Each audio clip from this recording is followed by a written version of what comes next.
RFK Jr. has recently said things that are wildly insulting about autistic people, as well as pure fiction.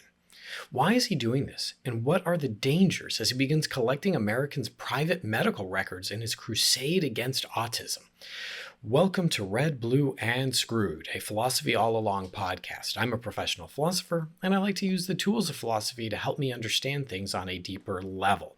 So here's what RFK said. These are kids who will never pay taxes. They'll never hold a job. They'll never play baseball. They'll never write a poem. They'll never go out on a date. Okay, so firstly, this is just completely incorrect.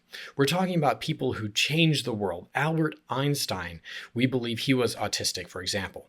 As well as, speaking of poetry, Emily Dickinson, for crying out loud. Now you might say, well, how do you know they were never tested? Remember, tests for autism are not blood tests, right? We don't take like a urine sample. We infer it from their behaviors and their patterns of behavior.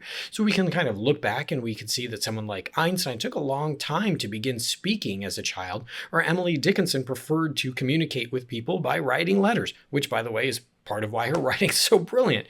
So if you need someone, though, who I guess was officially medically tested, what about Elon Musk? Now, I'm not saying I like the guy or approve of anything he did, but he sure as all heck has had a lot of relationships and accomplished a lot in the world. So, okay, look, many people do not know about their own differences or even realize the things that we're doing to help accommodate for them. In other words, yeah, we weren't tested, but you might be surprised to find that you have some kind of learning difference or thinking difference. So I, for example, have a short-term memory difference. My short-term memory does not work very well at all. And when I was tested as a child, they said, okay, he's got this problem, as well as ADHD. Well, I didn't realize that I've been compensating for that my entire life by basically leaving things out so that I remember to do them, which makes me a profoundly difficult person to live with. But if I don't have it out, like on a table, I will forget that this thing needs to be put away or be dealt with or needs to be completed or that bill needs to be paid. Other people don't seem to have that problem, but it's something that I do to help me accommodate myself in the world. This is incredibly common, right? People have all kinds of differences. Not everyone's necessarily tested for it, and it certainly doesn't mean that they're like never going to go out on a date.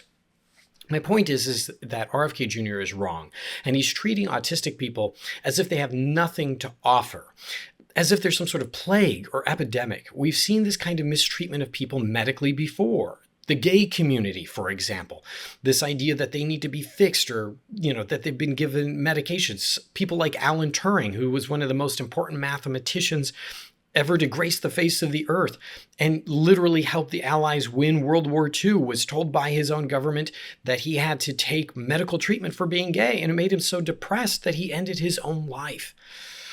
There was a point in the United States where we were sterilizing women who were deemed mentally unfit to breed. Do you know when we stopped sterilizing women in the US for that reason? The Holocaust. When we saw the horrors of the Holocaust, we saw how evil it was to try to breed a supposedly better or superior race, and the terrible atrocities that it leads to.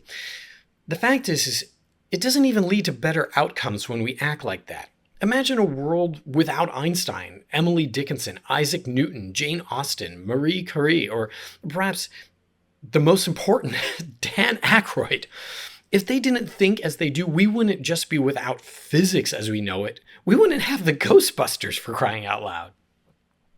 Autistic people don't need me to reassure them or to remind them that they can live and love and experience the world with just as much fulfillment and flourishing as everybody else. But they do deserve us standing up against people like RFK and his attacks on them, because there is good reason to believe that he will be making money off of his claims that the vaccines are a problem because they supposedly cause autism. RFK Jr. made over $2.5 million in legal referral fees for litigation against the company that makes the HPV vaccine. He's the founder and chairman of CHD. It's an organization that promotes anti-vaccine views and makes money off of that promotion. He was making something like $500,000 a year in 2021 and 2022. The organization's revenue grew tremendously during COVID while he was saying that people shouldn't be taking the vaccine and marketing this idea to them that they should be coming to him for the truth about vaccines. And now he's collecting our medical records. Are there ways that he could leverage that information to benefit himself and his business partners? Of course. Sure, there's obvious illegal ways by sharing information, but even if he didn't do that, he can use the knowledge that he now has to help inform his marketing strategies, who he markets to, and how he wants to market to them. Do we know that he will do all this? No. But do we have good reason to believe that he will? Yes. I mean, he made money off of discouraging people from getting the COVID vaccine. And as a result, people died. And you might find that dubious, but my uncle died of COVID and he literally refused to get the vaccine because he was sure that the vaccine was more dangerous than COVID itself. And he was wrong. And he left his wife and his family behind as a result. Okay, what is this all really? We have a habit in humanity of demonizing or making medical problems of people for political gain. The mistreatment of difference and disability has a very long history. Look at the horrendous abuse of people in insane asylums, or the belief that people with schizophrenia, back before we even had a concept of that they were possessed. They were often beaten and ostracized from their community, if not killed. My biggest problem here, though, is how he is basically encouraging us as a society to lord over other people, like the autistic community, the fact that society has made them not the norm and those who aren't the norm. Those people are then deemed broken. They are disabled. They are that which needs to be fixed. But so much of it is just society picking one way of thinking, living, or being as somehow better or preferable to another. Think about the way that you think about culture as a child. Like, imagine a kid who's very individualistic here in the United States. And that kid would be lauded and applauded for their individualism and encouraged to continue to go out and do things on their own. But in a country like China, that same child would be seen as struggling to participate in their society and having a problem, and might even be considered somehow mentally deficient.